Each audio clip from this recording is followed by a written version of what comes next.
يعني انا بحب اللي انا بعمله وعايز اتعلمه، وكنت شايف ان انا كده كده هوصل والفلوس كده كده هتيجي. فهم كانوا المفروض يا خالد هنيجي ناكل الساعه كام؟ الساعه 6. هم كانوا الساعه 1 بالليل. افتح السمكيه، اجهز القطعيات بتاعتها، توبينج. في الستبس دي انا بقول لك كده ممكن هي تبقى حاجات يعني مش كتير قوي، بس لا لو انت لوحدك ولسه في الاول لا التكستايل يعني ممكن ما تبقاش احسن حاجه، بس قد ايه هو شايف انا بحب الحاجه، وقد ايه لما بيشوفوني بشتغل بهتم قوي بالتفاصيل. واصلا ان انا اديليفر سوشي للناس انا ما عنديش الامكانيات وهيبوظ. لقيت ان الموضوع اصلا بالنسبه لي بتعرف على ناس جديده، بالذات اللي هو من اول 3 اسابيع كيترينج مع اصحابي. 90% من المطاعم كلها بتستخدم سمن مجمد. انا ما كنتش بحسبها ورقه وقلم، انا بقول لك بدايه الموضوع بعمله عشان بيفصلني هاو يو هاندل السمك لما يجي لك. يعني المشكله مش هو جاي منين، من اول السبلاير لحد ما يوصل لنا السمك كلنا بناخد نفس الكواليتي ده. المشكله بقى من المطعم للجست، لان انا برضو كنت كده بقالي سنه ونص بعمل كيترينج. فحتى لما كنت بروح لبعض الناس هم سامعين عن سوشيمي، من الاخر كده بقول لهم انا لو اعرف اعملها لوحدي والله هروحكم كلكم. انت هنا عشان انت دورك مهم جدا.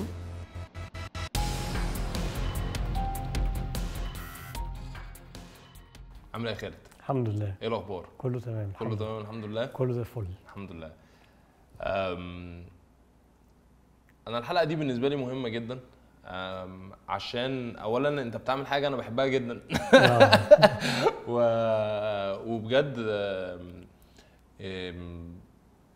لما نقلت مصر كنت بدور على مكان اكل فيه سوشي كويس جدا بسعر كويس وبكواليتي كويسه. قعدت مثلا بتبهدل مثلا سنه سنتين لغايه لما فتحت اول فرع بتاعك في التجمع.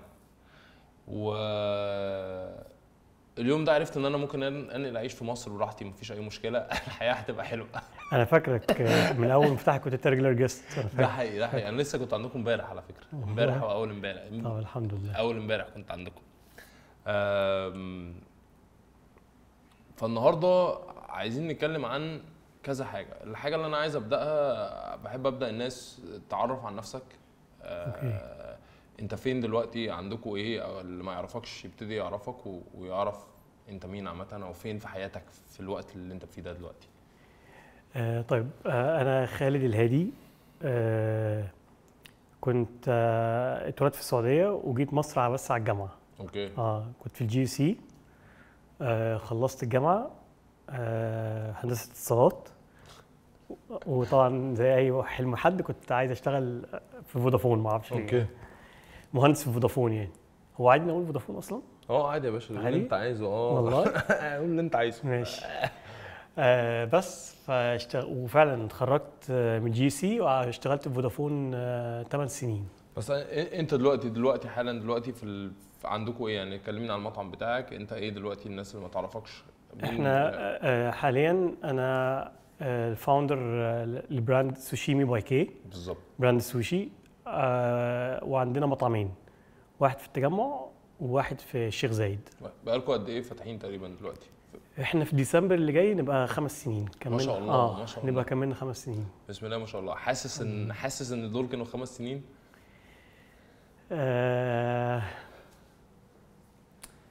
بص يعني حاسس ان هم كان يعني اتبهدلنا فيهم جامد، او اتعلمت فيهم. يعني اتغيرت فيهم جامد بصراحه يعني. اتغيرت فيهم حتى شخصيتك كخالد؟ كل حاجه. كل حاجه يعني. لا يعني حاسس ان انا زي ما تقول اتطورت او يعني هم ال5 سنين دول يعني عايز اقول لك هم دول اكتر 5 سنين في حياتي انا فاكر فيهم. يعني فاكر فيهم مواقف او سيناريوهات او يعني بس احلى 5 سنين يعني بصراحه. ولما بتفكر في ال5 سنين اللي فاتت دول وتقارنهم بالفتره اللي انت مضيتها، يعني دلوقتي ان كان نرجع في الجامعه وكده، ان انت مضيتهم في الجامعه وكنت عايز تبقى مهندس والكلام ده، الحياه يعني بص انا عمري ما كنت اتخيل انا بعمل اللي بعمله النهارده ده. يعني عمري ما كنت اتصور، لان انا برضو جاي من عيله كلهم دكاتره. اوكي. كلها دكاتره. وحتى يعني احنا معتبريني انا واثنين من ولاد عمي، انا ومحمد وعمرو، ان احنا عشان احنا مهندسين. يعني احنا الثلاثه خرجنا من الموضوع بقينا مهندسين، فانت كده حاجه مختلفه قوي يعني. انت مش دكتور. انت مش دكتور. فانت انك انت دلوقتي فانت علمتهم الادب بقى. طبعا انا عمري ما كنت اتخيل. انا طبعا كان حلمي ان انا هكبر في فودافون وعايز اوصل لحاجه كبيره جدا في فودافون، وانا من النوع اللي كنت بحب التكنيكاليتيز قوي. اوكي. فكنت مبسوط في شغلي وبحب اللي انا بعمله. يعني انت اتخرجت وفعلا اشتغلت في فودافون؟ اشتغلت مهندس اتصالات. اوكي. اشتغلت مهندس اتصالات 8 سنين يعني، ووصلت في التيم اللي انا بحب، ان انا كان نفسي ابقى فيه الحمد لله يعني. وكنت بحب شغلي جدا، بس سبحان الله يعني، هو عسى ان تكرهوا شيئا وهو خير لكم يعني. ما اعرفش يعني كنت مبسوط كمان في شغلك جدا.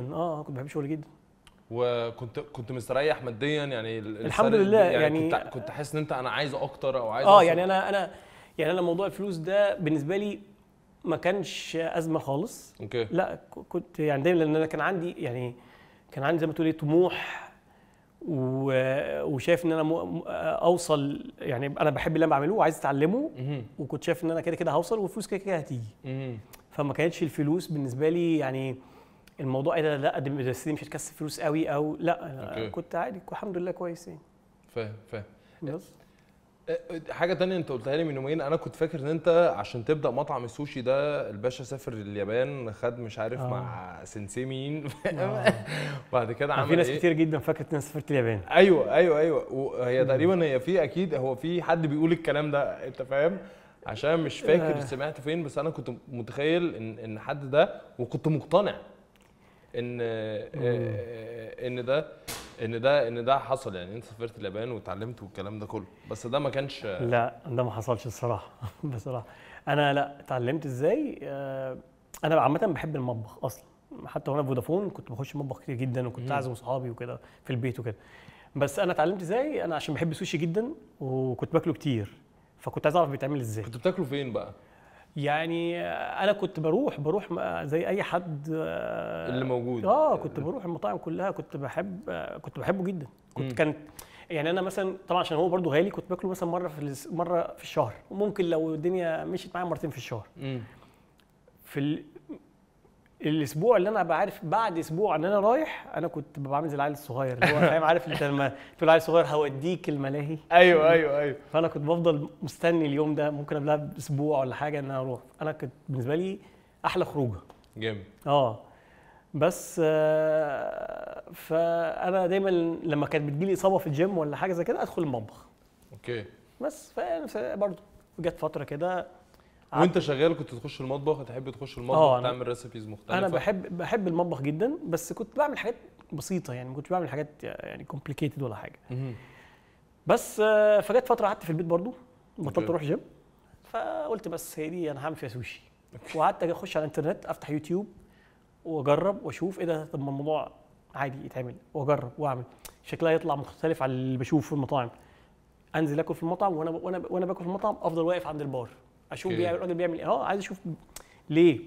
وبعدين لا طب ايه ده، طب عايز ادور على سبلاير اجيب منه شويه حاجات معينه، فاكلم السبلاير ويديني يعني يديني شويه تفاصيل كده صغيره قوي، خد بالك من كذا وخد بالك من كذا. عادي حد بيساله. الفتره دي كان في انا هعمل حاجه مشروع، ولا الفتره دي انا بس انا بتعلم؟ لا مشروع ايه، انا مهندس يا باشا. انت مهندس وشغال في ده ومفيش اصلا التفكير ده اساسا؟ لا انا مهندس اتصالات وهبقى حاجه جامده، وعايز اروح مثلا بقى اشتغل بره في شركه من الشركات الكبيره زي اريكسون او حاجه زي كده يعني. اوكي.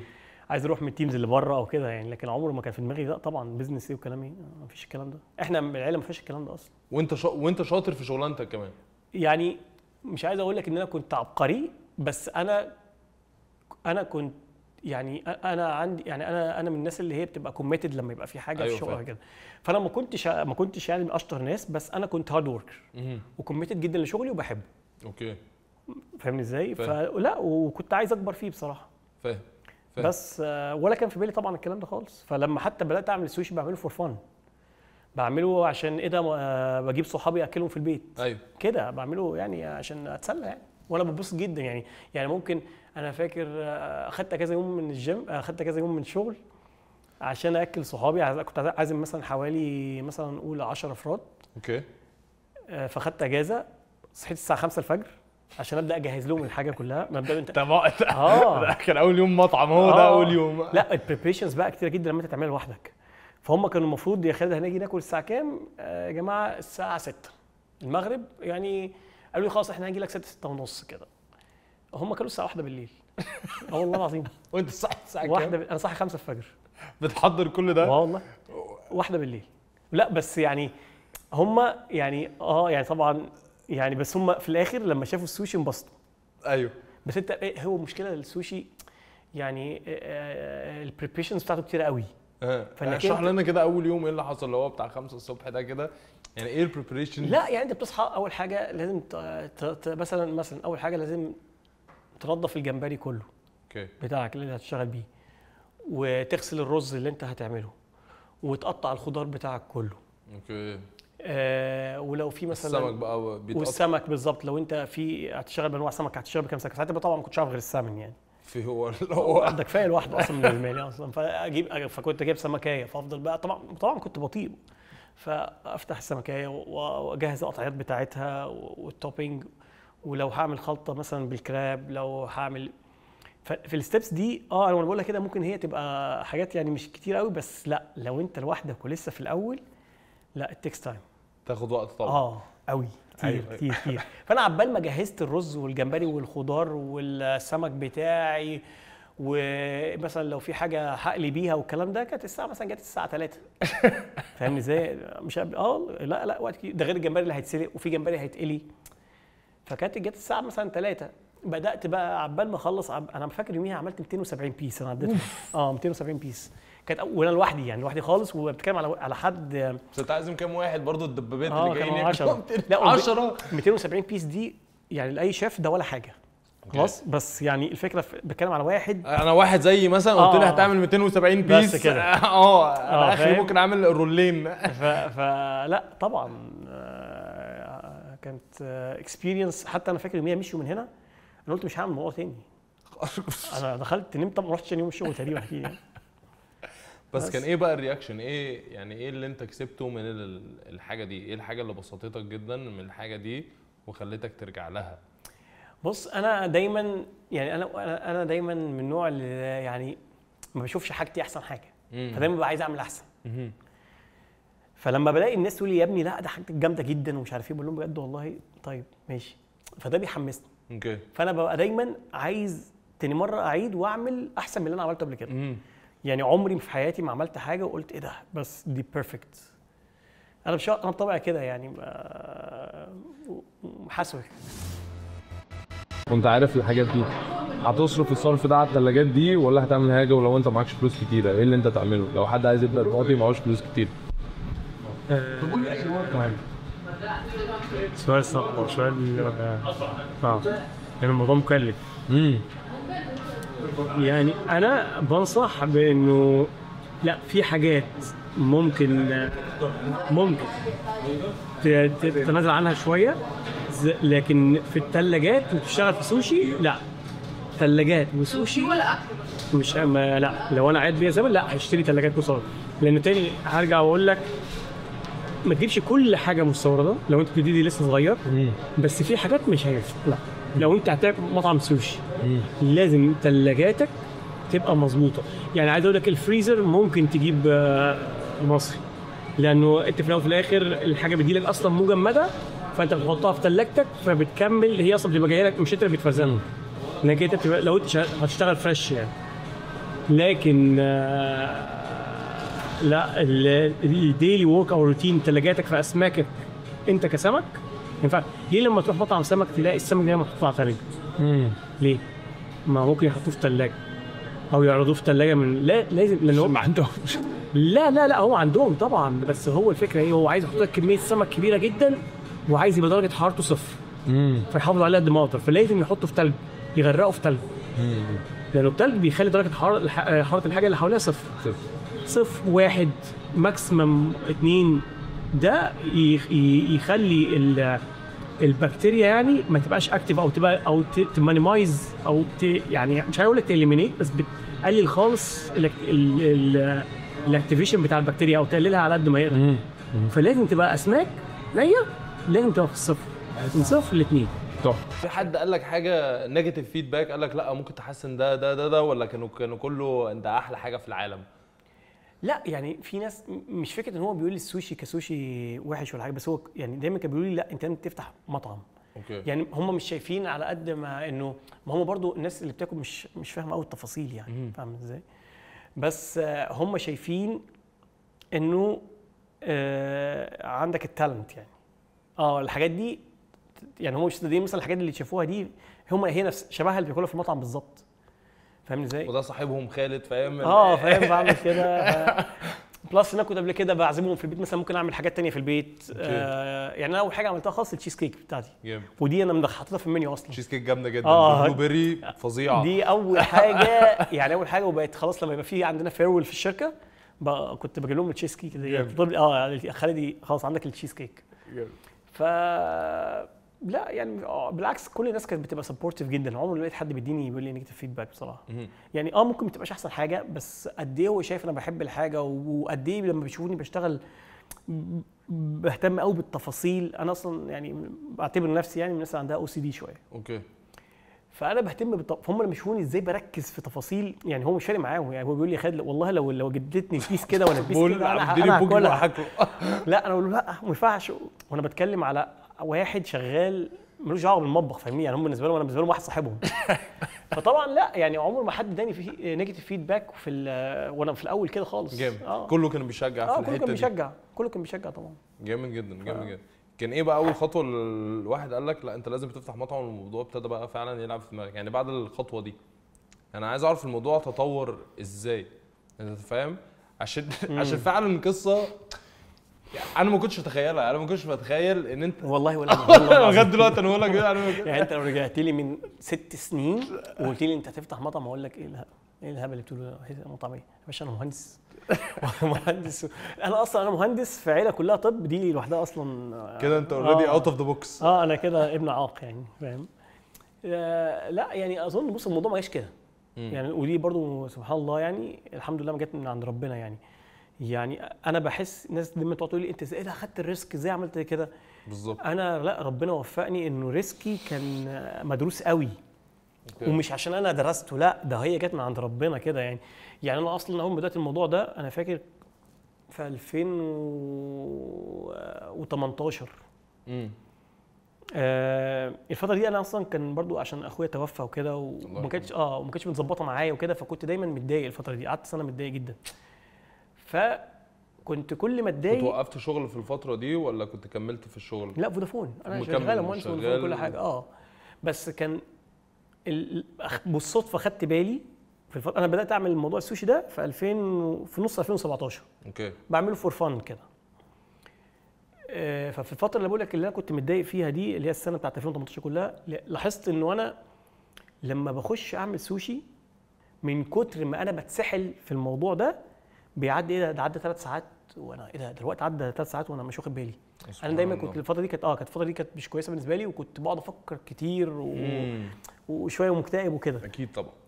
فلاحظت ان انا بالصدفه انا ببقى زهقان يعني طب هخش اعمل سوشي بعمله ليا بس عشان اعمل 2 رولز ولا 3 رولز بركز فيهم قوي بيعدي مني 3 ساعات. سبحان الله. ايه ده عدى 3 ساعات؟ لا فبدات ايه بقى؟ لا انا ممكن اعزم صحابي واعمل لهم سوشي. ممكن اكلم 2 3 صحابي بقول لكم ايه تعالوا انا عازمكم على سوشي. طبعا اي حد تكلمه في وقت ده تقول له تعالى كل سوشي هو جاي لك جاي طبعا. مع ان انا كنت في الشروق واي حد اقول له تعالى الشروق يقول لي يا عم انت ساكن بعيد. لا كان بيجي لي من 6 اكتوبر. جامد عادي جدا والله العظيم من شيخ زايد 6 اكتوبر كان يقول ان فودافون كانت في سمارت فيلج. اوكي. فاغلب اصحابي كانوا ساكنين هناك. فان انا اقول لحد تعالى لي في البيت ده طبعا هو يروح. بس انت دبابه ان انت كل يوم كنت بتنزل كده 8 ساعات. انا كان المشوار تقريبا حوالي 87 كيلو بس. كنت بقول لاصحابي بقى يعني كنت بتسلى فاقول لهم تعالوا فاتسحل في الموقف 8 ساعات وانزل بس صور على الانستجرام وكده. فبالصدفه هو هنا بقى الموضوع تريجرد ازاي اصلا. بالصدفه في دكتور في الجامعه عند ابن عمي عمرو قال له ايه ده ابن عمك بيعمل سوشي ومش عارف ايه انا عايزين اوردر سوشي عندنا عزومه في البيت وعايزين اوردر سوشي منه. الموضوع وصل له ازاي؟ انستجرام شاف صور بس وكده وهو عارفني وعارف يعني ابن عمه كده. فعمرو بقول له يا عمرو انت بتهزر ليه؟ ما بعملش الكلام ده اصلا يعني كوميرشال يعني مش بعمله بفلوس انا بعمله فور فن واصلا ان انا اديليفر سوشي للناس انا ما عنديش الامكانيات وهيبوظ. ايوه. فانا لما عملته بعمله لاصحابي في البيت. قال لي خلاص هو بيقول لك تعالى اعملهم في البيت. يا عم انا مهندس. ايوه بالظبط. لا انا مش هخش انا اعمل اللقطه دي، انت بتهزر ولا ايه؟ يعني حتى يعني مش هينفع. يعني هو بيقول لي يعني فلوس يعني، بس هي الفكره المبدا نفسه ان احنا برضو خد بالك برضو احنا في بيتنا ما تعودناش على فكره التجاره دي او انك تكسب او انك لا، احنا فاهم بيت طبي قوي فاهم. فالموضوع بالنسبه لي غريب، فاهمني ازاي؟ يعني فاكر بابا الله يرحمه كان يقول لي، او مش يقول لي يعني، انه انت عندك موبايل هتشتري موبايل تاني، طب عايز انزل ابيع الموبايل ده؟ لا احنا ما بنبيعش حاجه. ايوه الكونسبت نفسه ما كانش موجود عندي. دي مش شطاره بس يعني خلاص في ناس هو ده اللايف ستايل بتاعهم بالظبط. احنا شاطرين في شغلنا، احنا بنعمل ده اللي احنا بنركز لكن فيه، لكن نبيعه كده مش بتاعتنا. ايوه جدي كان كده. يعني قعد يزني يقول لي يا عم ده الدكتور بتاعي في الجامعه ومش عارف ايه، طب بص انا هبقى موجود فاعتبرها ده انت وانت عارفه اصلا قبل كده، فتعالى يا عم نتبسط ومش عارف ايه وكده. والناس انا برضو انا بحب اعمل سوشي، يعني بدور على ناس عشان اعمل سوشي، ودي الحاجه اللي بتبسطني. فبدور على ناس، فلقيت في 10 وهو خلاص ابن عمي جاي، فقلت خلاص. وناس ما تعرفهمش بقى اول مره، ناس ما تعرفهمش خالص، ما اعرفش غير الدكتور ده، شو قابلته مره، جريت معاه مره. ايوه بس والناس فاكره ان ده واحد بروفيشنال داخل المطبخ. هم انا ما اعرفش هم فاكرين ايه، بس انا طبعا مش عايز اتحط في موقف زي ده، فعلا يكون فاكرين حد بقى بروفيشنال. وانا يا عم انا رابع يعني ممكن 8 مره اعمله في حياتي يعني. ايوه رحت حتى يوميا انا فاكر يعني صحيت من 6 الفجر عشان اوضب كل حاجه واحطها في ايس بوكس، واشيل ايس بوكس احطه في العربيه.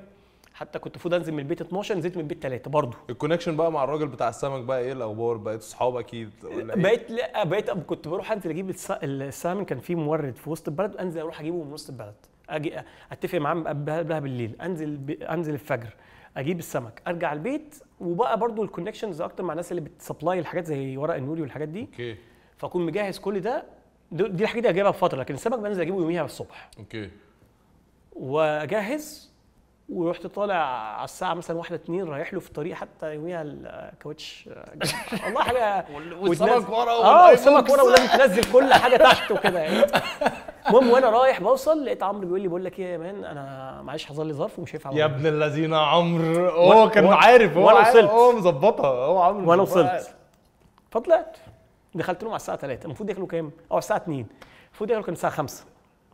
كلتهم الساعه 10 بالليل. ناس ما اعرفهاش، ناس انا ما اعرفهاش خالص، كلتهم الساعه 10 بالليل خلاص. وكلهم ايه، ناس كبيره، دكاتره كانوا دكاتره في بي استاذ دكتور ومش عارف ايه، ناس كبيره، ناس مش يعني مش نص. وده متاخر فاهم. والله لا. وانا فاكر يعني، بس هم الوقت عدى عليهم بسرعه، لان انا طبعا كنت مركز جدا، كنت بشتغل على السفره بره، وهم كلهم عمالين يتفرجوا، اول مره يشوفوا السوشي بيتعمل قدامهم. كلهم بيحبوا السوشي، بس اول مره يشوفوا الاكسبيرينس دي. الكلام ده 2018 تقريبا، اول 2018. انت زي ما كنتش عندك فاهم، كنت عندك رهبه او عندك حاجه؟ لا انا كنت لا انا كنت متوتر، انا كنت متوتر جدا جدا جدا. بس الفكره في انه دلوقتي مفيش، ما هو انا الناس دي لازم تاكل، وانا زي ما قلت لك انا اصلا من النوع اللي عندي يعني كوميتمنت عالي في اي حاجه بعملها في حياتي. فانا دلوقتي محطوط في موقف معين، فانا حتى لو متاخر انا هديليفر. وكان في مبلغ اتفقتوا عليه ان انت هتاخده والكلام ده يعني كمان كان في فلوس. بس ساعتها انا قلت لهم خلاص ماشي، انا فاكر البيس تبقى ب 9 جنيه حاجه كده يعني. فاهم.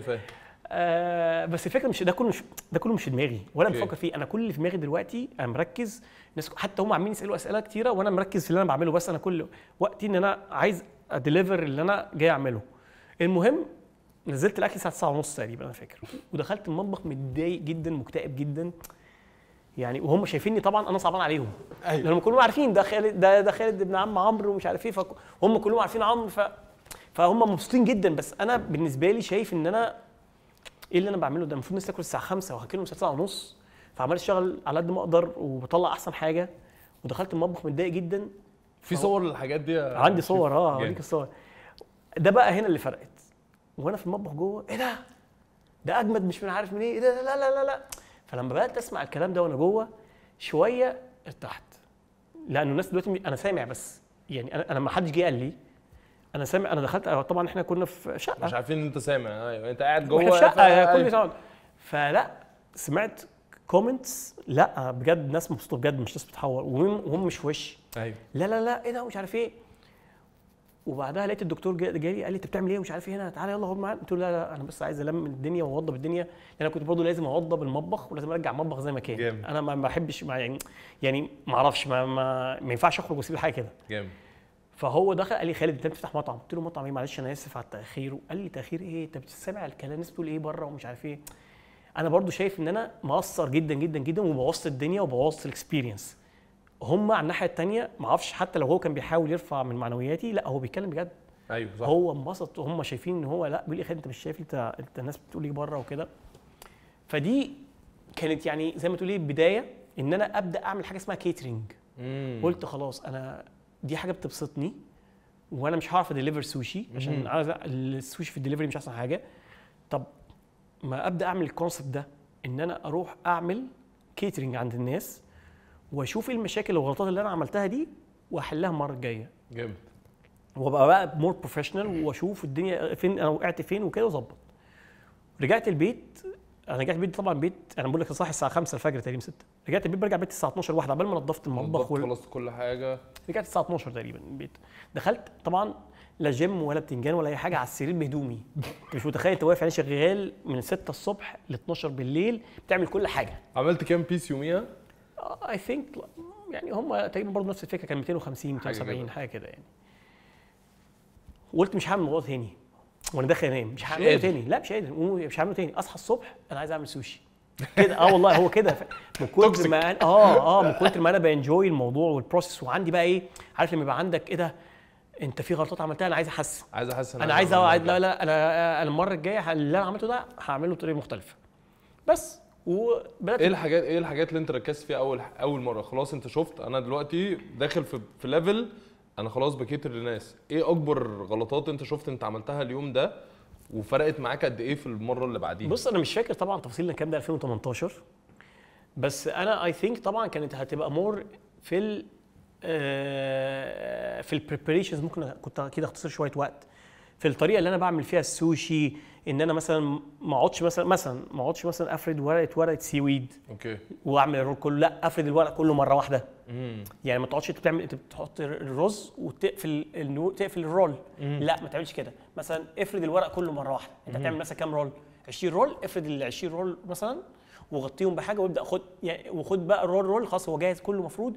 يعني الستيب اللي بتتكرر كذا مره تعملها مره واحده، اعملها كلها مره واحده مثلا يعني كده بقى. ففي كده تفاصيل زي كده بس. فبدات بقى احط على الانستجرام ان انا بعمل كيترينج. انا كنت بسال ده عشان انت مخك في الاخر مهندس، انت بتقسم كل حاجه بالظبط. انا بشوف بقى ايه الحاجات اللي ممكن تتعمل بالطريقه احسن. زي ما بقول لك انا كنت بعمل رول واقفل، ده بياخد وقت، ما انت بترجع تعيد تفرد تاني في ورقه تاني. طب لكن لما تفرد الرز كله مره واحده على 20 ورقه لا بيوفر معاك وقت. جامد كده بقى. بس انا مش فاكر التفاصيل بالظبط يعني. ايوه بس اتس انترستنج ازاي واحد مهندس بيدخل تاني انا بعمل ده كله فور فن. ايوه اوكي. وقلت خلاص هعملها حتى يوم الجمعه ويك اند بس ما تزولش مع شغلي ولا اي حاجه. حطيت على الانستجرام لقيت بدا يجي لي ريكوست، بدا يجي لي ناس، وبدات اروح لناس غريبه، وبدا الموضوع يعجبني ان انا بتعرف على ناس جامد غريبه وناس مختلفه بره. انا ما كنتش بعمل اي حاجه غير جيم شغل بس. فده بدا زي ما تقول ايه كده كوميونتي جديد انا بدخله. والناس برضو لما باجي لها هي مش شايفاني ايه ده شيف سوشي قوي، على قد ما شايفاني ايه ده خالد شغال اللي في الجي سي واصلا شغال في فودافون وبيعمل ده وكده. فالناس برضو شايفه انه في حد معين، مش اي حد يعني بيجي وكده يعني. فكنت لا لقيت ان الموضوع اصلا بالنسبه لي بتعرف على ناس جديده. ولعلمك في ناس لحد دلوقتي منهم بالذات اللي هو من اول 3 اسابيع كيترينج وهم اصحابي دلوقتي. جامد. صحابي يعني اصحابي لحد دلوقتي. جامد. عرفتهم ازاي؟ كنت في المطبخ، دخلت بيتهم في المطبخ. والله العظيم. واصحابي في الاول خالص يعني. بس فلما لقيت الموضوع بدا كل ده، طبعا انا بروح فودافون بشتغل كل حاجه. انستجرام يوم الجمعه انا بروح اعمل ده. لقيت بدا يجي لي ريكوستات اكتر. الناس عايزه جمعه سبت، وعايزه حد، وعايزه 2 وعايزه 3. وانا لا يا جماعه مش هينفع غير يوم جمعه.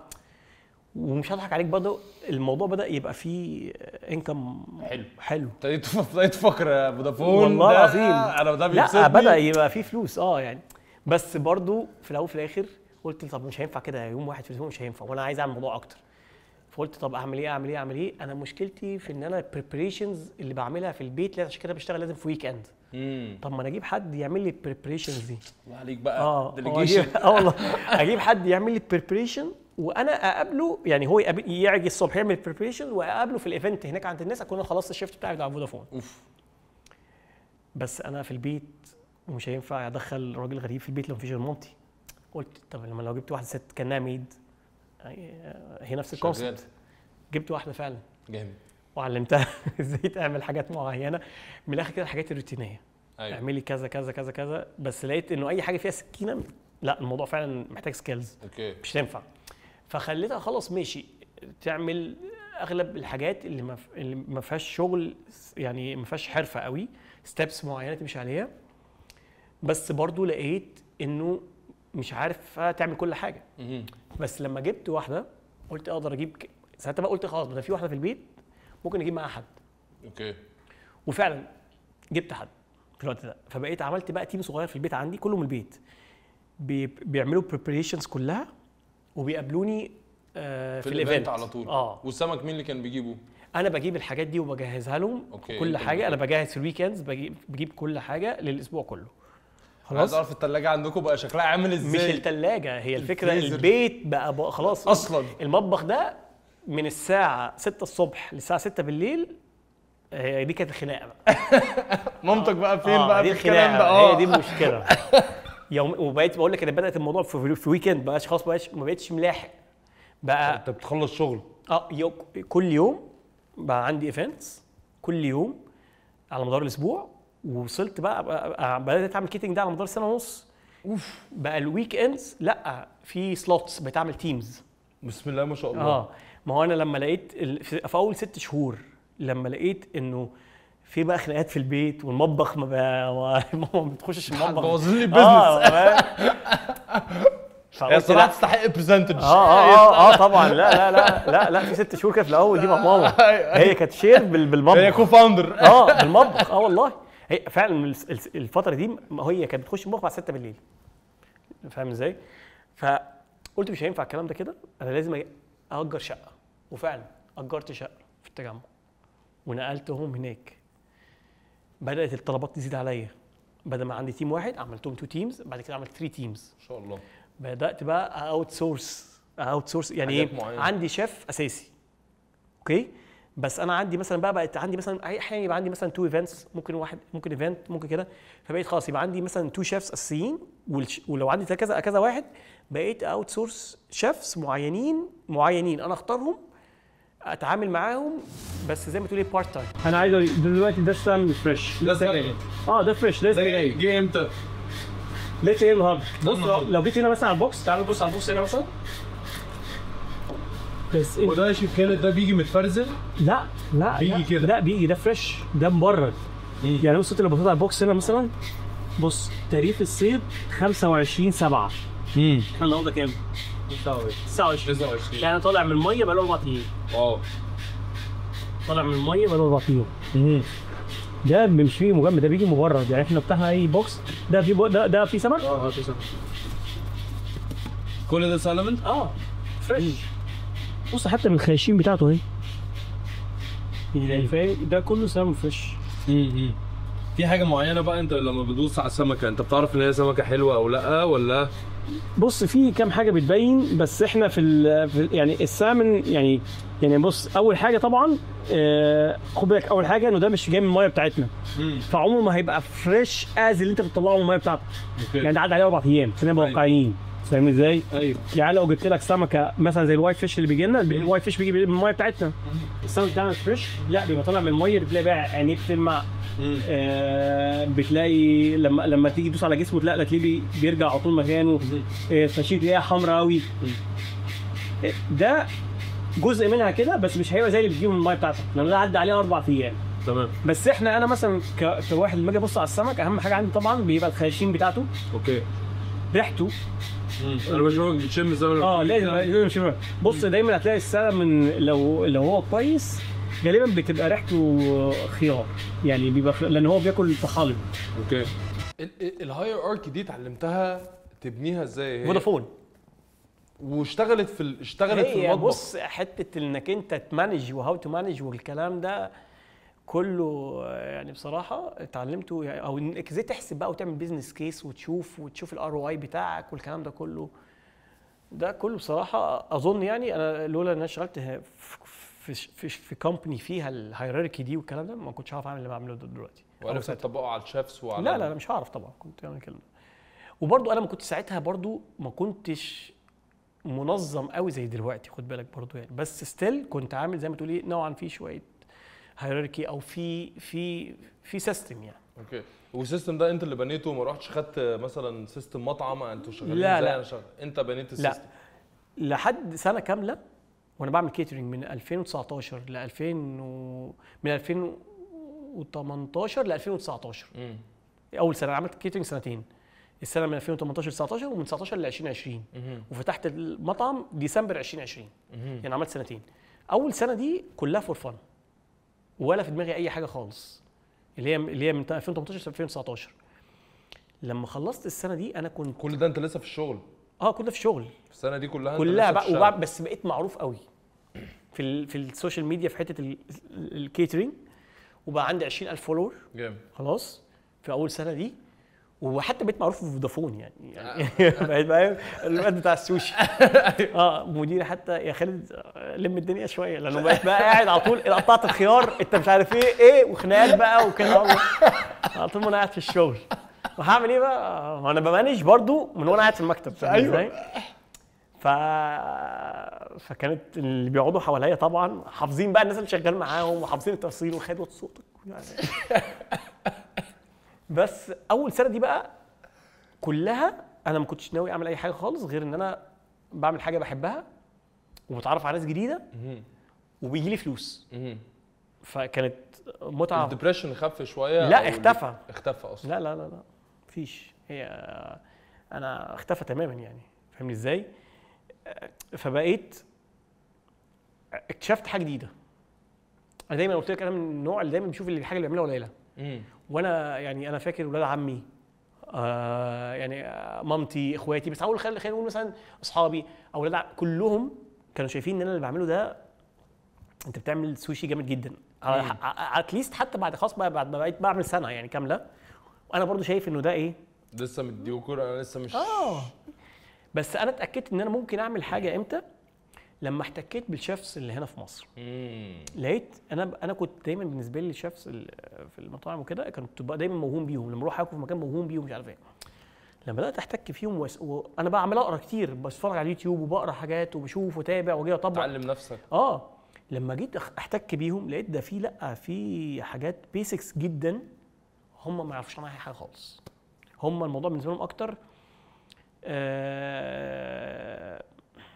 مهنه اسمها ايه، صنعه بيعمل حاجه عشان اكل العيش. لكن هو بقى يقرا ويشوف دي جت منين ودي ليه مش عارف ايه، لا ده مش موجود.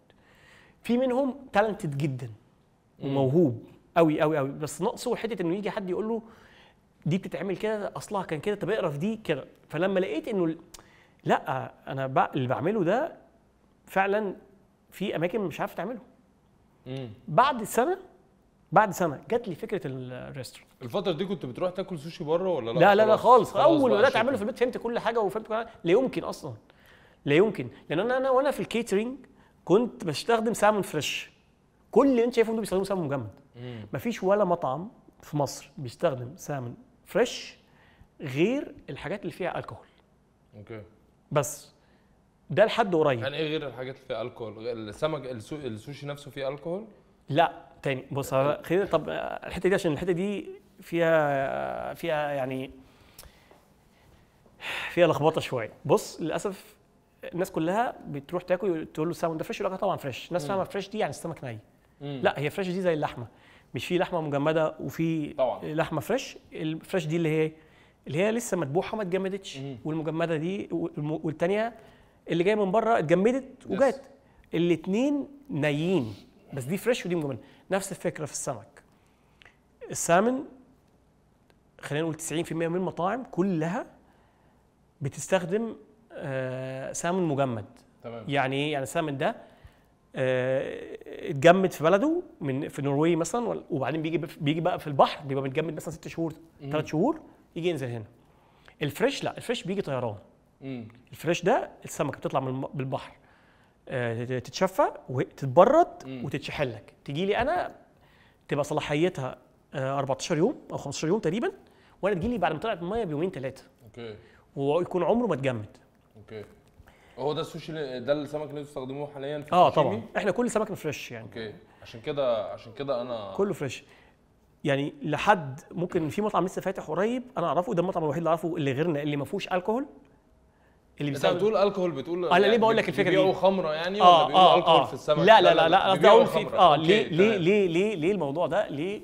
لانه كوسته عالي جدا. ايوه بالظبط. فهم قادرين يكفروا الكلام ده بالظبط. فهو النهارده عشان يبيع لك بيس اوف نيجيري يبيعها لك مثلا ب 200 جنيه. ايوه زي تاو زي كازوكو زي المطاعم دي ما حدش هيخش يدفع بيس نيجيري 200 جنيه. ايوه تمام. فاهمني ازاي؟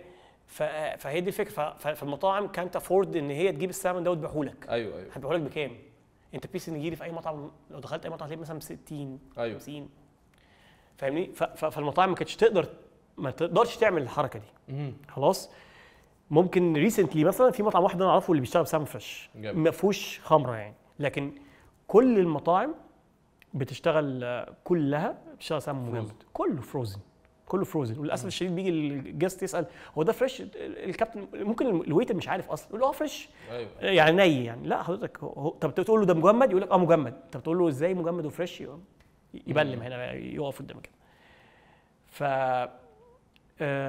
فانا كنت في الكيترينج بستخدم سمن فريش اصلا يعني، في الكيترينج بقى مش في المطعم. وتقريبا ده الفرق ده عشان يعني طبعا عمل فرق. يعني انا اول لما اكلت لما اكلت عندكم انا دايما ببدا في الاول مثلا ب 15 واحده نجيلي. ما انت عرفناك عشان كده عشان انت كنت بتيجي تطلب 20 نجيلي سمن. فاحنا مستغربين مين اللي بيعمل. وبعدين انا كنت لازم انا اللي اعمل النجيلي في اعظم الاوقات، لان انا ما كنتش اخلي اي حد يعمل النجيلي. ايوه. لانه برضو الثقافه للاسف الشديده هنا عند الشيفs المطاعم المصريه انه النجيلي ده حته رز على السمك. هو الموضوع مش كده خالص. النجيري ده بره ما بيعملوش غير اكزيكتيف شيف، هو الساشيمي اصلا. الرولز بقى والحاجات دي هي اللي بيعملها اللاين كوك او الطباخ او الكلام. طب ممكن تفهمنا بس الاكزيكتيف شيف الحاجه دي يا شيف خالد عشان الناس تفهم الحته دي؟ اشرح لك الهيراركي بس في حته مش عايز انساها. يلا. السمك زي ما قلت لك السالمون فريش. احنا بنستخدم التونه فريش مش مجمد. اغلب المطاعم برضه بتجيب التونه من كل ده. احنا بنتكلم في الكيترينج يعني. انت في الكيترينج كنت ماشي على في الكيترينج ما قدرتش لسه كنت ادخل التونه دي. ده هيدك ابن زينه يعني. طبعا كل اللي بيستخدم التونه اللي هي فروزن ساكو اللي بتيجي من تايلاند، بس ده حوار تاني كبيره بحكي لك بعدين يعني. لا احنا برضه التونه فريش. الوايت فيش طبعا بنستخدمه فريش، لان الوايت فيش بتاعنا اغلب المطاعم بتجيبه عادي، هو موجود في الميه بتاعتنا. بس المشكله في السالمون كسعره وفي التونه انه صعب الهندله بتاعتها، مش اي حد يعرف يهندلها. انت بتجيب تونه وزنها ممكن 200 كيلو 250 كيلو 100 كيلو، دي بتبقى وازاي تقطعها وتحافظ عليها وتعرف تسيرفها، فبيستسهلوا برضو يجيبوا الفروزن. بس ارجع لسؤالك، انت كنت بتقول لي معلش الهاير ارجو. بس احنا خلصنا موضوع انا بس الحته دي كانت بالنسبه لي مهمه. فانا حاسس ان انت لما كنت بدات الكيترينج ليه خدت القرار ان انت هتستخدم سمك فريش بريس، ومع ان كان اسهل لك ان انت تستخدم الفروزن وده شغال. وفعلا انا اول ما بدات يعني انا مثلا لو انا واحد من صحابك المصريين الجمال، يا ابني انت بتعمل كده ليه؟ بتوجع دماغك ليه؟ ما كله شغال بالفروزن. ما هو ده بالظبط. هي ممكن بقى هي دي الحته اللي انا بشوفها الحمد لله اللي كانت ميزتي، ان انا ما كنتش بعمل الموضوع ده از بزنس. يعني انا اول ما بدات ما انا اتعلمت منهم، فكنت بقى بجيب السمك الفروزن. ما كنتش اعرف. فهمت انا اللي قعدت ادور واشوف لحد ما فهمت ان في سمك فريش بيجي مصر، في سمك فريش، بس انك تعرف توصل للسورس بتاعه. طب ليه ما تستخدموش؟ سعره عالي جدا. فهي الفكره ان انا ما كنتش بحسبها ورقه وقلم. انا بقول لك بدايه الموضوع بعمله عشان الموضوع ده بيفصلني، بيخرجني على العالم، بحس انه عدى 8 10 ساعات فجاه كده وانا ما حسيتش بيهم. فهي دي الفكره. وانا بحب السوشي جدا، بحبه قوي. فانا بحس لا، ليه ما نعملش الحاجه زي ما المفروض تتعمل. انا حتى في شغلي كنت كده، كنت ممكن اضيع وقت كتير جدا عشان اعمل كل حاجه يعني بيرفكت. فاهمني ازاي؟ فانا شفت لا، يعني انا عايز اعمل سوشي كويس، فهي المفروض يتعمل بسمك فريش، يبقى هعمله بسمك فريش. وفعلا فرق السماء والارض. التاني ده بلاستيك، الفروزن ده من كتر الميه اللي اتجمدت فيه واتكونت فيه. لا ده التاني ده بيبقى مهري جدا. الفريش بيبقى ليه حتى لونه بيبقى لونه كده لونه غريب فاتح كده، بينزل ميه. التكتشر بتاعه في بقك اصلا التاني ده بيبقى مهري. لا التاني ده بيبقى فيه تكتشر كده وليه طعم فانا حسيت لا هي الموضوع مش موضوع بيزنس، انا مش عايز اكسب منهم، انا بعمله عشان عايز اعمل حاجه صح. وسبحان الله لما عملت الحاجه الصح الناس حست بفرق، يعني الناس جاهزه تدفع لك اكتر. انا ما كنتش عامله غالي قوي بصراحه، يعني حتى في بص كان يعتبر غالي بالنسبه لكن ساعتها كان في كذا حد بدا يعمل كيترينج، فانا كنت اغلى منه بضعف تقريبا. فكانت احيانا الناس تقول لي ايه ده، انا فاكر حتى في مره واحده كلمتني في التليفون تقول لي ايه ده ليه كل ده لما قلت بعد سنه قالت لي ده انا لو رحت مولي مش هدفع الكلام ده كله. ايوه قلت لها حضرتك والله انا عشان بستخدم كذا كذا كذا. لا لا لا لا مش عارف ايه. قلت لها طب خلاص اللي يريحك حضرتك. انا اسف. وانفعلت عليا انفعال. قلت لها خلاص يعني. فهي الفكره للاسف الشديد انا حسيت ان انت لازم تيديوكيت الناس اكتر عشان يعرفوا. للاسف في ناس كتير جدا مش فاهمه 100%. انا بضحك بموت على نفس الضحك والله احيانا لما بلاقي فيديوهات بتطلع لي ايه ده السوشي سو فريش ومش عارف ايه والتونه سو فريش، وانا شايف الحقيقه الفيديو يعني كلها حاجات مجمده قدامك وللاسف اللي بيقول مش فاهم حاجه. ايوه فاهم ازاي؟ فيا جماعه طب ليه كده يعني ما تقولش سو فريش، ما تقولش يعني عادي قول يا عم ايه ده حلو وكده. بس انا بحس انه في ما اعرفش مش عايز اقول انه استغفال للناس، انا ما اعرفش بس هو في الاخر هو ده الماركتنج يعني. هو ده ماركتنج ماشي. بس انا بصراحه ببقى انا بتفرج على فيديو كده وهو ايه ده الحاجه سو فريش ومش عارف ايه يا جماعه. والناس على فكره يعني انا لسه عارف اللقطه بتاعت السمك فريش. يعني انا ما بحب، يعني انا بجد ما بروحش اكل في حته تانية مثلا غير مثلا مطاعم معينه، او لو هناكل سوشي ومش عايز اروح ادفع فاهم ومش عايز اروح عايز اكل سوشي حلو وبراحتي ما باكلش، ما بروحش غير سوشي. هيقعدوا يقنعوني هنروح هنا لهم انا ما بروحش هناك، ما بعرفش اقول لهم ليه. ايوه بقول لهم لما هتروح هتفهم فاهم. فدلوقتي بقيت في ان انا اعرف ارد على الارجيومنت. اصل بص اللي بيدخلوا سالمون فريش في مصر هم معروفين واحد اتنين. اوكي.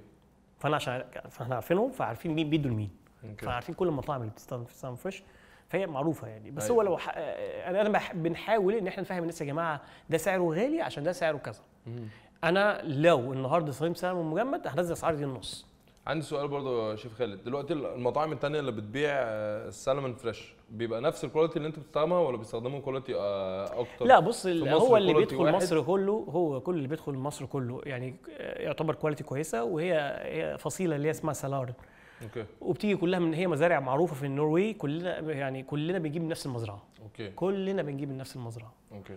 فلا يعني هي الفكره بقى، هي المشكله مش في كده، المشكله الاكبر في هاو يو هاندل السمك لما يجي لك وبتحفظه ازاي وعشان لحد يعني المشكله مش هو جاي منين، من اول السبلاير لحد ما يوصل لنا السمك كلنا بناخد نفس الكواليتي تقريبا. تمام. اوكي. المشكله بقى من المطعم للجست.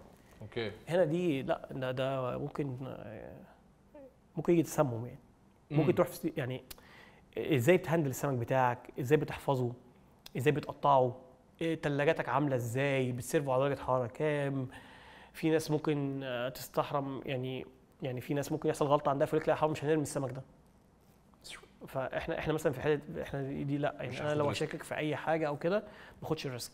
حاسس ان الكيترنج اداك اكسبيرينس عشان كان اصعب بكتير من ناحيه الاوبريشنز، فاداك سكيل اعلى؟ لا فاكر قلت لك في الاول انا محظوظ، ربنا كرمني بحاجه انه انا لو كنت دخلت اعمل المطعم من الاول ما كنتش هنجح. صح. انا ربنا كرمني بان انا دخلت الكيترنج ده، فلما جيت اسيب الشغل بعد سنتين عشان افتح المطعم انا اوريدي كان عندي 30,000 فولور، كان اوريدي عندي الجست بتاعي. يعني انا لو ما فتحت المطعم يعني في ناس بتعاني كتير جدا طبعا. لا انا الحمد لله اغلبيه المطاعم بتقفل في اول سنه. يعني 90% ما اعرفش ايه البتاع. بص انا بعتبر نفسي من الناس المحظوظه بصراحه يعني. خدت ريسك بس مش ريسك ما تسمعش عن الناس اللي يقول لك ساب شغله وبدا يعني أيوة. يبدا. انا الحمد لله لما كنت سايب شغلي يوم ما خدت القرار ده انا اوريدي كان عندي 30,000 فولور على الانستجرام، وعندي جست بيدور عليا. في جست بيبعتوا لي بيقولوا لي يا خالد عشان انا كنت عامل رول كده عشان اعمل كيترينج لازم مينيمم 10 اشخاص. اوكي.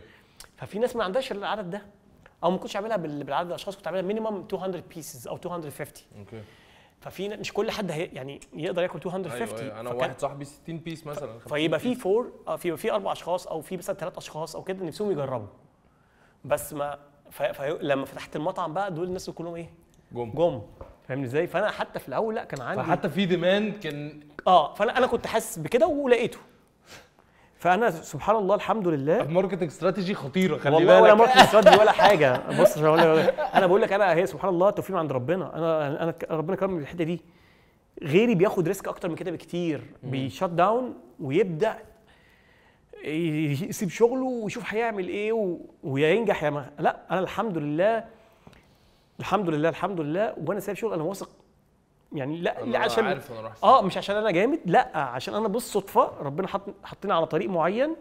قعدت سنتين اعمل كيترينج فجربت البرودكت بتاعي في السوق، شفت الفيدباك بتاع الناس، بقى عندي داتابيز كويسه اشتغل عليها. فنوعا ما لما اخدت الخطوه بتاعتي الحمد لله كانت ايه يعني اسهل من ان واحد ياخد الريسك فجاه.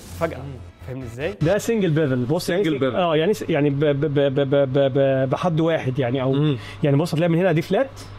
بص اهي فلات خالص اهي فلات خلاص، والميلان من ناحيه واحده. اوكي مش من ناحيتين. في السكينه اللي في البيت عندي من ناحيتين. دي اللي هو اليوروبيان ستايل او السكاكين اللي هي الاوروبيه. اوكي بالظبط. لا دي السكاكين الياباني كلها بتبقى كده، هي مصممه بالطريقه دي. عمرك حسيت ان انت عايز تروح تقعد في اليابان شويه؟ رايح ان شاء الله. بجد والله؟ اخر السنه. بجد والله؟ ان شاء الله. متحمس؟ طبعا، لان انا عملتها بالعكس. ايوه يعني كنت المفروض اروح من الاول بعدين ايوه انا عكست الموضوع. ان شاء الله انا نفسي اعمل فاهم بودكاست تاني بعد ما ارجع من اليابان. كان ايه الاكسبيرينس بقى وهيغير، هنشوف هيطور المكان ازاي، يعمل حاجه جديده. لا ان شاء الله. دلوقتي لما خلاص انا بفكر ان انا هفتح مطعم، ايه الحاجات بقى، ايه بقى الترتيبات ان احنا هنعملها عشان افتح مطعم؟ انت اوريدي من ناحيه التيمز انت خلاص اولموست فاهم انت بالظبط المطبخ ده، انا اكيد انت متخيل المطبخ ده هيشتغل ازاي. اوكي. وحاسس ان هو بالعكس هيسهل حياتك من ناحيه الكيترنج، وممكن يكبر الكيترنج. ما اعرفش انت مكمل في الكيترنج دلوقتي؟ لا وقفته عشان انا كنت حاسس ان انا داخل على حاجه كبيره جدا ومحتاجه فوكس. اوكي. حتى كان في ناس بتبعت لي متضايقه جدا في ريجولار كاستمرز عندي، وفي ايفنتس كبيره كانت بتعتمد على ان هم كل ما يجوا مصر مثلا بيكلموني. اوكي. شت داون الكلام ده يا باشا، انا عايز اركز في اللي انا بعمله. فانا كنت مركز جدا جدا. مع انك بتخسر فلوس، في فلوس موجوده على الترابيزه، موجوده في فلوس كتير جدا في الموضوع ده. لا فلوس يعني انا كان احد الحاجات اللي كنت بفضل افكر فيها وانا غلطان، ما كنت باش اخش في الهسل ده وافضل مكمل في الكيترينج. انا كنت ممكن بص مش دلوقتي. ايوه مش دلوقتي اللي انا بتكلم عليه، بس من سنتين لو كنت كلمتني من سنتين 3 كنت هقول لك لا انا في الكيترينج بعمل فلوس اكتر. من 3 سنين يعني بعد ما فتحت المطعم بسنه وسنتين لا كنت هقول لك لا انا بعمل لانه المطعم بيبيع بس الاكسبنسز بتاعته فشيخه، في ايجار، في حاجات كتيره جدا وراننج طول الوقت. لا كل حاجه بتعد عليك. فمن سنه لو جيت لي من 3 سنين كنت هقول لك لا الكيترينج يكسب دلوقتي، يعني كان ساعتها بعمل فلوس اكتر من ايه هقول لك من الكيترينج. بس طبعا لا انا كنت طموحي ان انا كنت عايز اعمل حاجه شايف انه في جاب، وده اللي دي الحاجه اللي ربنا كبير جدا. انا كنت شايف انه في مكان معين كده انت يا اما عشان تاكل بروبر سوشي تعمل ايه؟ يا تروح تدفع فلوس كتير جدا وتروح مثلا زي الفاين دايننج زي كازوكو او حاجات زي كده، او انك تروح تاكل في الحاجات الرخيصه اللي تحت وما بتبقاش احسن حاجه. انت مش تاكل سوشي. فانا شفت انه في حاجه في النص فاضيه، في حته كده في النص محدش. وعلى فكره الحته دي عندنا في مصر في كميه جابات في كميه حاجات في كذا اندستري. أيوة. مش ممكن بالظبط.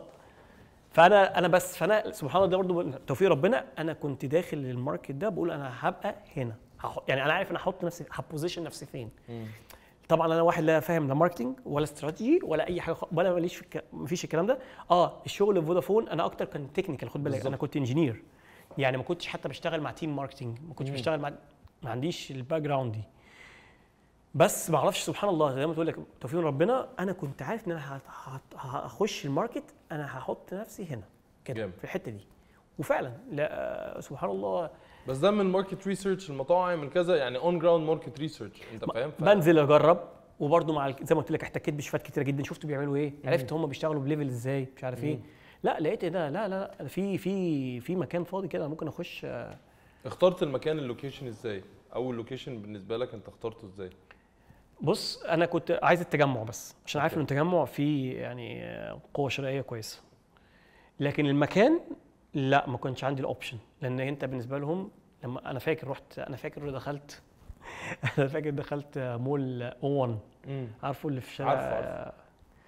قعدت 45 دقيقه عشان كان لسه اي حد فاتح، كان لسه بيقول ان احنا عايزين نأجر يعني. فكان حاطين فدخلت قعدت 45 دقيقه مستني الاونر او ايوه. فدخلت له قلت له انا كذا كذا كذا. قال لي انت براند؟ لسه والله ما كملتش 10 ثواني. قلت له لا حضرتك انا بعمل كيترينج وبعمل سوري براندز بس. قلت له ما انا حضرتك هوريك انا بعمل، لا سوري والله احنا بس بنأجر لبراندات بس، البراندات اللي هي اللي معروفه. قلت له شكرا مع السلامه. فطلعت اصلا يعني فرستريتد، محطم، مخنوق، متضايق، انه حتى ما ادانيش فرصه اتكلم ان انا اقول له طب يعني انا كان عارف لو هو كان سمع مني مثلا وقال لي طيب انا كنت اشتريت. لا مش اشتري، عارف ايه، طيب بخاطري مثلا يقول لي مثلا طب خلاص سيب حاجتك او ابعت لنا على الميل الفلاني وهنبقى نشوف، وعادي ويطنشني ما عنديش. بس انا حسيت ان انا الموضوع مقفول تماما ومش هعرف ادخل ان انا اخد مكان كويس، لانه حسيت ان الموضوع لازم بقى واسطه او لازم كونكشن معينه او فطلعت وانا محبط. فقلت هحاول ادور تاني، فاي حاجه كانت هتجيلي خلاص يعني. كنت بس كان نفسي بس هم يقبلوا بيا، لان حسيت الموضوع صعب جدا يعني، فاهم ازاي؟ فجات لي اللوكيشن اللي احنا فيه في بولاريس. فطبعا اول ما قلت لهم كذا كذا كذا، هم بصراحه رحبوا بيا جدا، بس انا ما كانش عندي يعني، ما فكرتش مرتين، فاهم ازاي؟ ما عنديش اوبشن. شفت المنظر اتعملت فيها ايه في الاولانيه، فانا قلت يعني انا اللوكيشن، اول حاجه اللوكيشن كان حلو جدا يعني، ما هو برده مش اللوكيشن كانش وحش، انا على شارع 90، فاهم ازاي؟ كذا جامعه جنبك.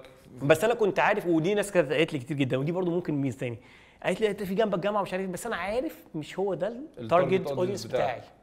انا عارف لا مش هعملهم ديسكاونت، مش هعمل ده، لا وانا مش هعمل ديسكاونت وانا مش هعمل ما اقدرش اعمل ده، ما انا مش هينفع اجيب سالمون فريش واجيب جبنه فيلادلفيا واجيب مش عارف ايه وتقول لي مش هعرف يبقى هقفل. فانا كنت داخل عندي استراتيجي معينه وعارف انا هبيع بكام وكده.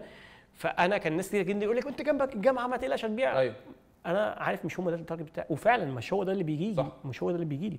بس المكان نفسه على شارع 90 حلو جدا، اكسس سهل جدا، وفعلا مكان واسع بره وجوه والناحيه الثانيه ورا. وفعلا يعني لو رجع بيا الزمن وقلت لي هتختار مكان تاني هقول لك لا هختار نفس المكان. جامد. لانه المكان ده برضو خد بالك برضو، انا لو كنت دخلت في مكان من الاماكن الكبيره قوي، احنا كان عندنا مشاكل، انا ما كنتش فاهم قوي في التشطيبات والحاجات دي. فاحنا كان عندنا مشاكل كتير جدا في المطبخ، ومطبخ بيجيب ميه وحوارات وكده. فده لو حصل في اي مول كبير قوي من المولات اللي هي الموجوده دلوقتي، لا انت لو حصل لك اي حاجه قوي هيشت داون على الموضوع، يا باشا يقفل لك المحل. ما فيهاش هزار في تاني يوم وعلى طول وبينالتيز ومش عارف ايه. لكن احنا بولاريس كانوا متفاهمين ومتعاونين معانا وعارفين ان انا لسه ستارت اب، فعندك يا خالد مشكله هنا هنساعدك ونشوف نحاول نحلها، لان هم كانوا برضو شايفين ان البراند بتاعي كويس والفيدباك اللي جايه كويسه جدا تحفه. فهم كانوا متعاونين جدا. فانا لو كنت دخلت اي مكان من الاماكن اللي هي الاسامي المعروفه لا ما كنتش هسرفايف. انا حاسس يعني ما اعرفش، فانا شايف ان برضو اللي حصل لي ده احسن حاجه حصلت لي، فاهمني ازاي؟ فهو سبحان الله كل حاجه كانت متظبطه. بس فدخلت بقى وفتحت المطعم في بولاريس. جامد جدا جامد جدا. انا مش عارف احنا جينا هنا فين. تحفه. احنا ايه؟ لا احنا ايه اللي ودانا هنا اصلا؟ احنا ايه اللي ودانا هنا؟ كنت بس كنا هي سؤال حلو جدا. ايه اللي ودانا اصلا انا مش عارف، انا حاسس ان انا تهت. لا انا كنت بسالك هو كان امتى اخترت المكان اللوكيشن ازاي؟ اللي كنت عايز اقوله افتكرت عشان اقول لك ما كانش عندي اللوكيشن. انت كنت بتدور خلاص في اي مول في التجمع. ما كنتش بقصه بس القصه كانت تحفه يعني. بس فانا اقول لك وسبحان الله يعني انا رحت الاولاني عشان يرفضني عشان ابقى متضايق، فلما يجي لي الثاني ما اقولش لا ده مش عارف. الموضوع ده خد قد ايه وقت ان انت تلاقي مكان مثلا يا خالد؟ يعني شهر شهرين ولا كان خد بالك تاني، انا كان بقالي سنتين بعمل كيترينج، بقالي سنه، لان انا بدات الموضوع ده بدات افكر في المطعم وعملت بيزنس كيس وكده. هو اصلا الموضوع جه ازاي اصلا؟ بعد سنه من الكيترينج عملت كده بيزنس كيس صغننه هنبيع بكام ومش عارف ايه وكده، وقعدت مع ولاد عمي.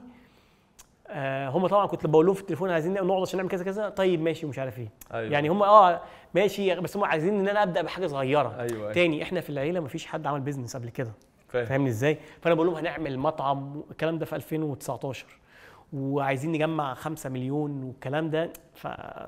وكان لسه في الفتره دي في 2019 اولا ما كانش فيه البراندات اللي في كل حته دي، لا ما كانش فيه فيه القوه قوي. الشرائيه دي، لا ما كانش فيه، لا ما كانش فيه. كنا لسه كان لسه يعني انا في 2019 ما كنتش شايف نفسي ارجع اعيش في مصر لسه، خلي بالك. ايوه انت فاهم. انا في يعني مثلا 2020 بس ليه؟ بس قبل لا انا بحس 2019 قبل حوار الانفليشن، مش الانفليشن، كورونا، التعويم. لا كان بحس ان مصر كانت القوه الشرائيه فيها كويسه يعني. انا ما اعرفش من ده، بس انا ببص بس من ناحيه البراندات ومن ناحيه الاديوكيشن الناس. اوكي انت فاهم، من ناحيه الترند الاديوكيشن ان انا يعني ايه بص هو طبعا دلوقتي الناس بحس طبعا في انفتاح اكتر بكتير في كل حاجه طبعا. حاجات جديده، فاهم يعني. دلوقتي الاول لو انا هاكل لا يا مش لا دلوقتي طبعا دلوقتي خلاص كله عارف يعني ايه سوشي، كله عارف يجرب، فاهم. ما حدش، فحاسس ان احنا اخذنا خطوه اسرع ان نبقى كونسيومرز اكتر. بحس في البلد فاهم قصدي. وفي بقى في اوبشنز ثانيه، وبقى في فرايتي حاجات تانية موجوده ان احنا نقدر نصرف فلوسنا هنا بدل ما ناخد ونروح نطلع نصرفها ونسافر نصرف بره. بالظبط صح. يعني انا بالنسبه لي السوشي اللي انا باكله هنا باكله في سوشيمي زي اي سوشي باكله مثلا في اي مطعم في كندا او في او احسن كمان. انت فاهم كده يعني. لا ما على حسب. انا بروح باكل في دبي الصراحه. لا ما انا مش لا ما انا رحت مكان في دبي كان السلمون جاي بالطياره امبارح. انت فاهم. بس احنا فعلا خد بالك احنا فعلا دلوقتي كده يعني. انت السلمون اللي بتاكله عندنا احنا بقى ويكلي جامد. يعني فانت لما تيجي ممكن يكون بقاله يومين 3 جامد. انا هبقى اكلمك بقى اقول لك السمك جاي امتى. التونه بتاكلها بتبقى طالعه بميه لسه ممكن يومين 3. تحفه. بس انا فكرتني في حته مهمه قبل الموضوع ده اصلا. ازاي انا في حاجه بنساها لك، انه فكره اصلا انا قلت لك ان هم اولاد عمي وكده واهلي كانوا بيشجعوني على موضوع السوشي ده. بس على ان انا اعمل ايه، اعمل اللي هي الحاجات الصغيره، اعمل ديليفري كيوسك او حاجه زي كده.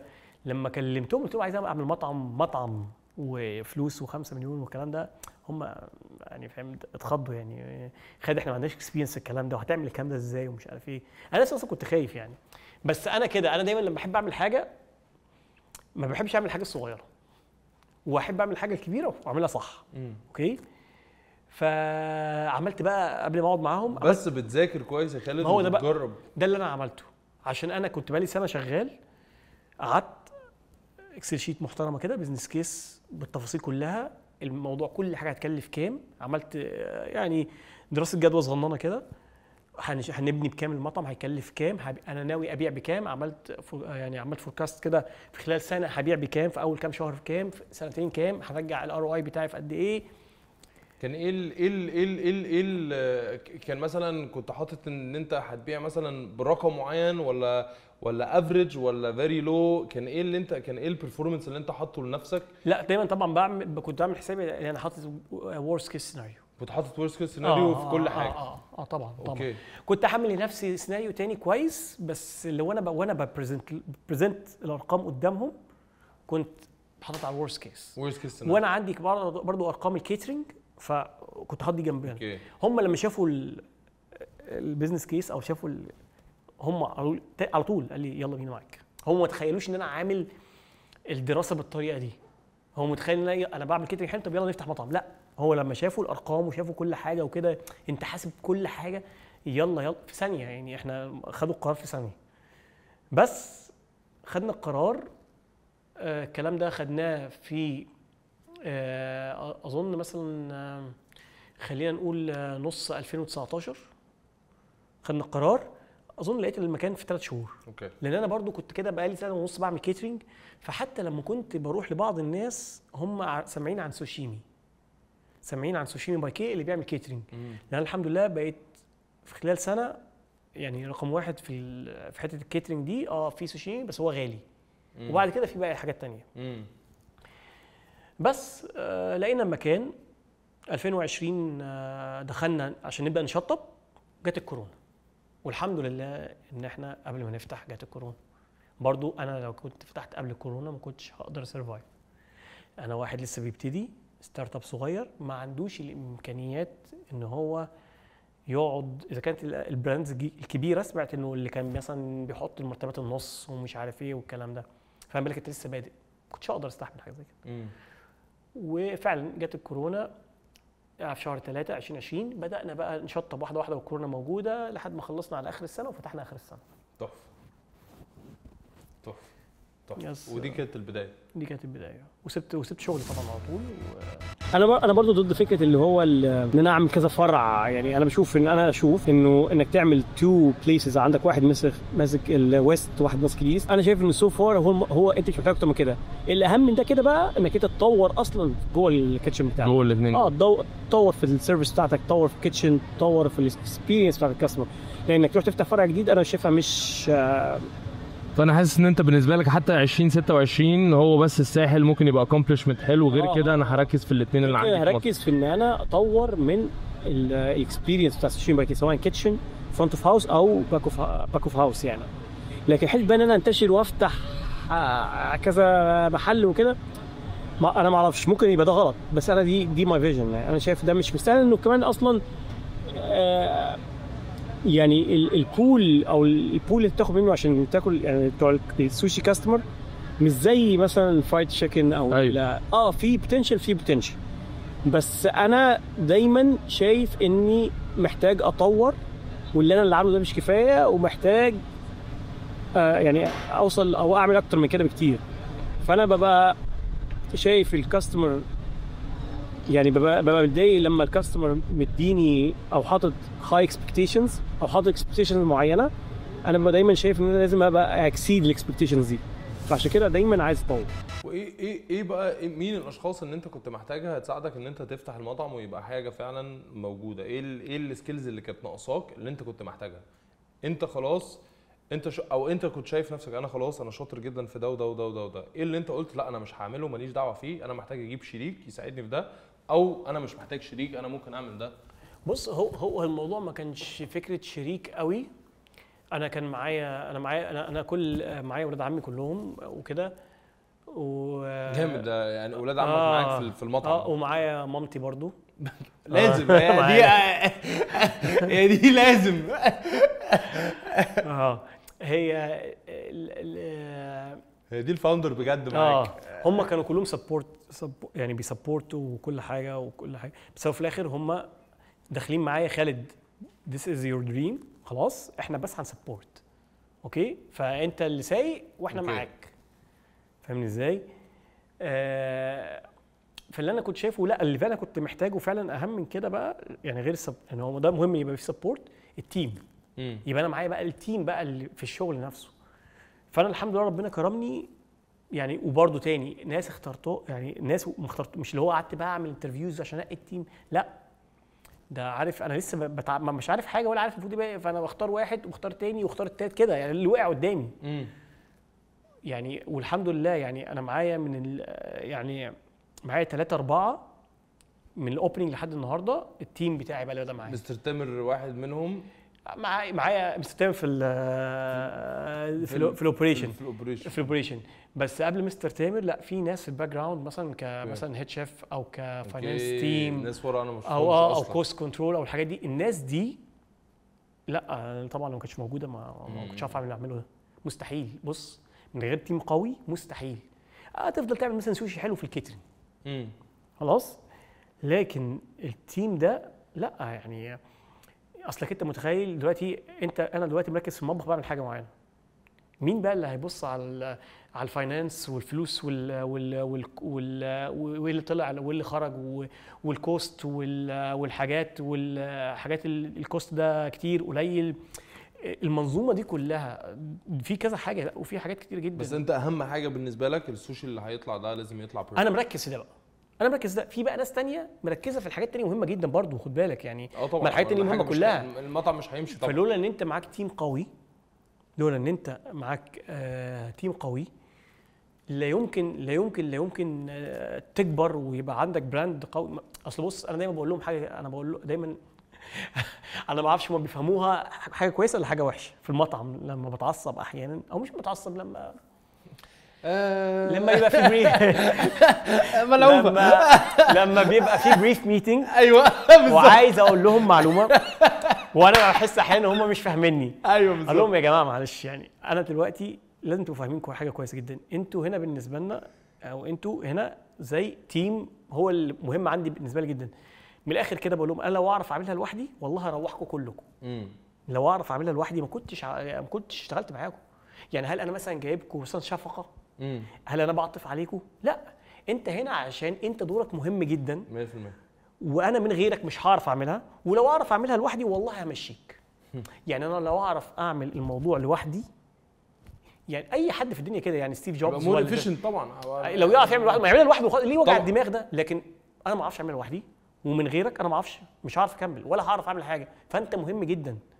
فعشان كده يا جماعه لازم، وده بالنسبه لك كل شخص في المطبخ. انا بحاول افهمهم الموضوع ده. في ناس فاكره انه ايه ده، انا بعمل حاجه صغيره مش مهمه لما تتعمل، ما هو ايه اللي اعملها كده مش مهم اعملها كده. لا يا ابني، انت افهم، انت مهم ولازم تتعمل بالتفصيله دي عشان كل مره تطلع كده، عشان من غير كده مش هننجح. وصدقني لو انت مش مهم كنت روحتك ووفرت مرتبك وخلاص.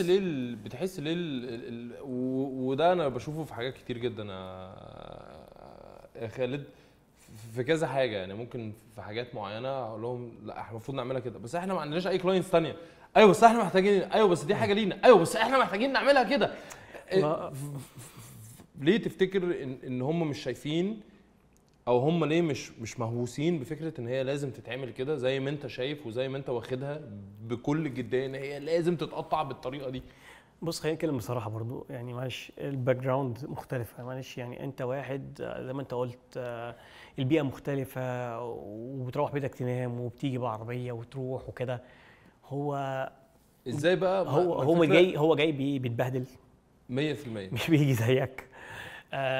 ظروفه المعيشيه مش زيك، غصب عنه يعني، غصب عنه. ما انت في الاول وفي الاخر انت في يعني في سالري معين، بس او في رينج اوف سالاريز معين انت بس في ناس من الناس دي بتطلع من الحته. ما هي دي بقى دول انت ما بتفرطش فيهم، ما هي دي اللقط انت بتنقي برضو.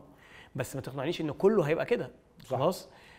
فطبيعي هو برضو الظروف اللي بيعدي بيها هو مش بيمر بنفس اللي انت بتمر بيه. هو بيبهدل وبيجي والمرتبات بتاعتهم برضو، يعني الماركت بتاع السالاريز في الفيلد ده مش احسن حاجه برضو يعني. فمش هينفع تقول يعني دايما حتى اللي بيجي لي فريش في خلال سنه سنتين بيبقى احسن من اللي جاي لي هو عنده اكسبيرينس 10 سنين بعد سنتين. لا، الفريش ده بيبقى احسن. ليه؟ الفريش ده بيبدا بشكله خلاص. اما اللي جاي بقى له 10 سنين خلاص هو عنده منتاليتي معينه انا مش عارف اغيرها له خلاص، يعني فاهم ازاي؟ بس هو في الاخر مش عشان هو ما نقدرش نقارن كده تاني، هو بيمر بحاجات بيتبهدل عشان يجي يقف قدامك لحد هنا، وبيبقى جاي متبهدل وانت طالب منه بقى دي كده ودي كده ودي كده ودي كده. فمش طبعا كله هيعرف يديك ده، بس في منهم ناس لا.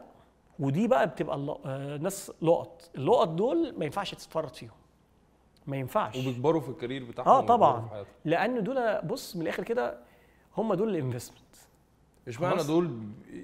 اشمعنى دول بياخدوا الحته دي جد؟ ايه الفرق اللي انت بتشوفه؟ ايه الفرق في الشخصيات اللي انت بتشوفها مع انهم من نفس البيئه من نفس مش عارف، ما اعرفش ليه، بس في منهم ناس زي كده بالظبط. هو فعلا بحس ان هو كونكتد معايا، وانا ببقى حاسس انه في بوتنشال للراجل ده قدام، لا هيبقى حاجه كبيره قوي. فالناس دي بتبقى كنز. يعني انا لو واحد زي كده لو حصل ايه، بص يعني بحاول اتمسك بيه بدايه ورجل، لان الراجل ده انا من غيره مش هكمل. ففي كده في مثلا 4 5 6 عندي، لا يعني الناس دي سواء في الفرونت اوف هاوس، في الباك اوف هاوس، سواء في المانجمنت، في الاداره عندي يعني وكده، لا الناس دي النهارده لو مش موجود ما كانوش موجودين ما كنتش هبقى النهارده انا في اللي انا فيه. لا مستحيل. هفضل بقى ممكن تروح تعمل كيترينج بقى، تفضل كده لوحدك تروح للناس وكده، لكن عمرك ما تعمل اللي بتعمله ده. بس انا ما اعرفش ايه اللي بيبقى في ناس كده، بس في ناس سبحان الله ممكن زي كده بيبقى عندها حته هو كوميتد، هو عنده سيلف ديسيبلين بقى، ما اعرفش، مش عارف يعني. بس اهم حاجه ان انا لما الاقي الشخص ده ما تسيبوش وتحاول بقى فعلا تعليه، تعلى معاه، عشان ده بيفرق جامد جدا. دلوقتي انت لو عملت المطعم التاني في 6 اكتوبر طبعا كان اسهل بكتير بكتير، يعني انت اول واحد خد منك سنه ان انت تشطبه وتخلصه. المطعم التاني فين بقى؟ على فكره انا ما عنديش اي فكره هو فين. المطعم التاني في بارك ستريت. اوكي في الشيخ زايد. بس ده بقى توب التوب ده. طبعا يعني، ما هو بقى انت بقى بتتعلم من اللي فات، بقيت براند بقى، بتتعلم براند. والله يعني الحمد لله طبعا بيبقى اسمك سمع خلاص، وبرضو انت بتتعلم من اللي فات. يعني مش عايز اقول لك يعني بالعكس، انا يعني في الاولاني انا كنت حاطط رجل على رجل وبقول انا جايب شركه شطب وكده، عرفت الموضوع مشيش كده، الموضوع مشيش كده، ولازم تخش في كل التفاصيل. يعني انا لان انا بقيت فاهم في كل حاجه في التفاصيل، التشطيبات، في مش عارف ايه. أيوة. لان انت بقى انت الاكزيكتيف شيف، وانت اللي عارف كل حاجه. انت اللي عارف مثلا انا هنا عايز مكان صرف، انا هنا عايز جريلا، انا عايز الشيف ده يقف هنا، انا عايز هنا في نور، هنا مش عارف ايه. فانت بقى في حاجات كتيره جدا. طبعا دخلت في المطعم الجديد طبعا، لا السما فرق أيوة سما والارض طبعا. ايوه طبعا. بجد شيف خالد حلقه كانت ممتعه، ما كنتش متخيل ان القصه هتيجي كده اصلا يعني، وفيها دروس كتير جدا. يعني هي فيها دروس كتير جدا. وسبحان الله، يعني سبحان الله بجد ربنا. ما انا بقول لك يعني، انت الواحد بيبقى ماشي في طريق فاكر انا عايز ده، انا عايز ده، انا عايز ده. يعني انا لو رجع بيا الزمن، هو اللي بيحصل لي ده احسن حاجه حصلت لي في حياتي، مع ان انا كان اختياراتي حاجه ثانيه خالص. يعني انا كنت مختار حاجه ثانيه خالص، بس الحمد لله يعني.